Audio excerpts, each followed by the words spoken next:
Salve, salve galera, eu sou o Léo e hoje eu tô aqui para compartilhar com vocês 5 fantasias que ainda não foram lançadas aqui no Brasil, mas que eu tô muito ansioso para ler.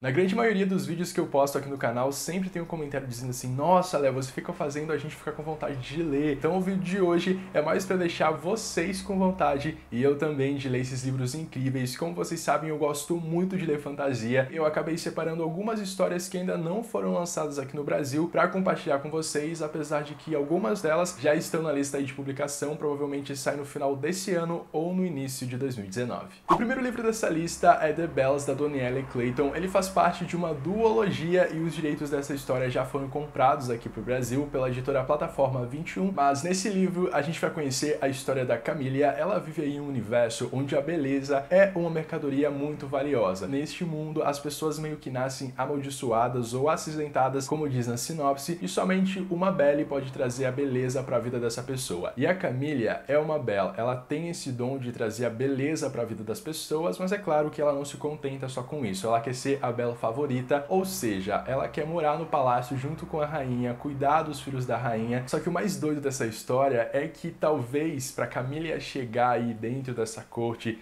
e começar a pertencer, ela vai acabar descobrindo coisas sobre ela, verdades sobre quem ela realmente é. E eu gosto muito de histórias assim que brincam aí com o personagem, que trazem um pouco mais dele do que a gente normalmente está acostumado. Então assim, tô bem ansioso e super curioso para ler esse livro. O próximo da lista é Fairyborn, da Claire Legrand. Esse livro foi lançado há pouco tempo lá fora, então eu acredito que os direitos ainda não tenham sido comprados aqui pro Brasil. E o que mais me chama a atenção nessa fantasia é a forma como ela brinca com o passado e o presente, porque a gente vai ter duas personagens. A primeira delas é a Arielle Darden. Ela tenta salvar o amigo dela aí de alguns assassinos, e o amigo dela é o príncipe herdeiro. Só que nessa coisa de ela tentar salvar o melhor amigo dela, ela vai acabar deixando os poderes dela expostos aí para todo mundo ver. Só que o que ela não esperava é que tudo isso, toda essa demonstração, ia custar muito caro, porque ela acaba dominando aí os 7 tipos de magia elementar, uma coisa que não é muito comum nesse reino, principalmente porque as únicas duas pessoas que podem dominar esse tipo de magia é a rainha do sangue e da destruição e também a rainha da luz e da salvação. E aí o que vai acontecer com a Arielle? Ela vai ter que passar por algumas provações para definir aí se ela é realmente a rainha do sol ou não. E 1000 anos depois, a gente vai conhecer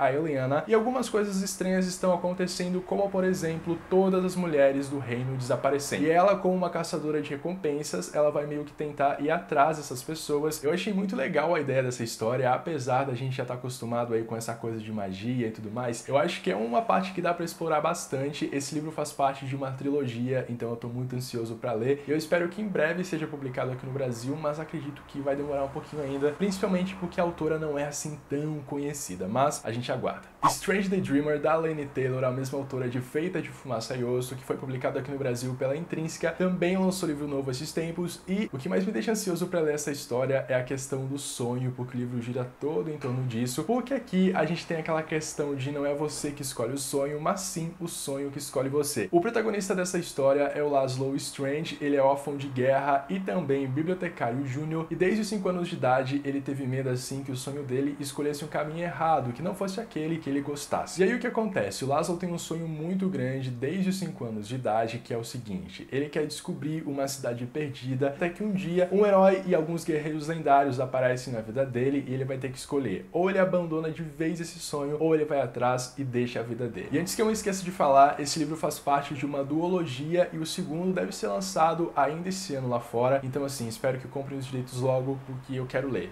Sério. Children of Blood and Bone, da Tomi Adeyemi, é um dos livros que eu tô mais ansioso pra ler nesse ano. Eu acho que os direitos foram comprados pela editora Roku, então acredito que a publicação deve sair ainda esse ano. Tô aí com meus dedos cruzados, mas aqui a gente vai conhecer a Zélie Adzébola. E o que acontece? Nesse reino onde ela vive, existia muita magia até que um rei foi lá e destruiu tudo. E aí a missão dela nessa história é meio que restaurar a magia nesse reino, mas nesse percurso ela vai ter meio que aprender a lidar, controlar os poderes dela e também a definir muito bem os sentimentos com relação ao inimigo, porque talvez ela esteja apaixonada por ele. E tem uma galera falando muito bem desse livro, principalmente pela questão da mitologia, por a gente ter muita representatividade, então eu tô curioso demais e eu espero que seja lançado logo, porque aí eu venho aqui e falo pra vocês o que eu achei. O último livro faz parte de uma trilogia, os direitos já foram comprados pela galera Record, então deve sair aí no próximo ano ou ainda nesse. E o mais legal é que essa história vai falar sobre feéricos. Aqui a gente vai conhecer a Jude aos 7 anos de idade. Ela e as duas irmãs acabaram perdendo aí os pais, eles foram assassinados e elas foram levadas então pra corte aí dos feéricos. Só que chegando lá, elas tiveram que aprender a lidar com esses feéricos que não gostam muito de humanos. E agora, 10 anos depois, a Jude quer sair desse lugar, porque enfim, ela quer viver a vida dela, mas pra isso ela vai ter que lutar com o príncipe Cardan, que é o filho do grande rei, e sofrer as consequências, porque ele não gosta nem um pouquinho de humanos. E apesar de eu ter um pé atrás aí com a Holly Black, eu tô bem animado pra essa história. Essa questão dos feéricos eu já sei que é muito batida, até porque Sarah J. Maas faz isso, Cassandra Clare também, mas o que eu digo pra vocês é que o mundo dos feéricos tem uma mitologia assim muito vasta e nenhuma autora vai conseguir abraçar toda ela em um livro só. Espero que a galera Record traga ainda este ano, porque a minha curiosidade tá lá em cima. Por hoje é isso, muito obrigado por terem assistido até aqui, não se esqueçam de deixar o joinha ali embaixo, se inscrever no canal se ainda não são inscritos e também, é claro, deixar a opinião de vocês sobre essas histórias, se vocês estão ou não ansiosos pra ler e quem leu se curtiu mesmo ou não.